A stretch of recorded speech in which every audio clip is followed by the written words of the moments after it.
What we have here is a closed-loop speed simulator with a speed control here driving an all-electric actuator. The speed control is getting its speed signal from a magnetic pickup. Controller here is driving a DC motor, so as the speed control requires more fuel, it's going to send a DC voltage, higher DC voltage to drive it faster. As it needs less fuel, it's going to give it less DC voltage and it's going to slow it down. So we have a complete closed loop system here running speed control. What we have here is a magnetic pickup looking at a 60-tooth gear. The amplitude out of the magnetic pickup is dependent upon how fast the gear is spinning and also how close it is to the gear itself. So we'll look at the amplitude here a little bit later. As each tooth goes by and it counts each tooth, we're going to get an AC sine wave, and we'll see that on the oscilloscope a little bit later.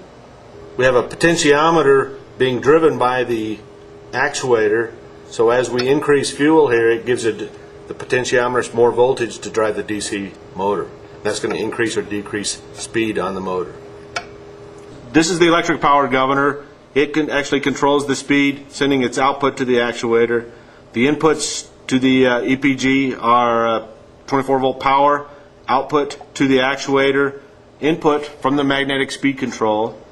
We have 3 potentiometers on top here to control the PID and adjust the PID parameters to the controller. What we're seeing here is each magnetic pickup tooth as it passes by. As I said before, the mag pickup amplitude is dependent upon the distance between the mag pickup and the gear. As I back the mag pickup out, you'll see the amplitude decrease. As I increase, it gets bigger and bigger. As I adjust the time rate on the oscilloscope, you'll see that we have some amplitude modulation in here. That's caused by the run out in the gear. As I put some load onto the gear, you'll see the actuator call for more fuel. So just putting a little pressure on there causes the actuator to go to more fuel, and you'll see the PID action bringing the control back into rated speed.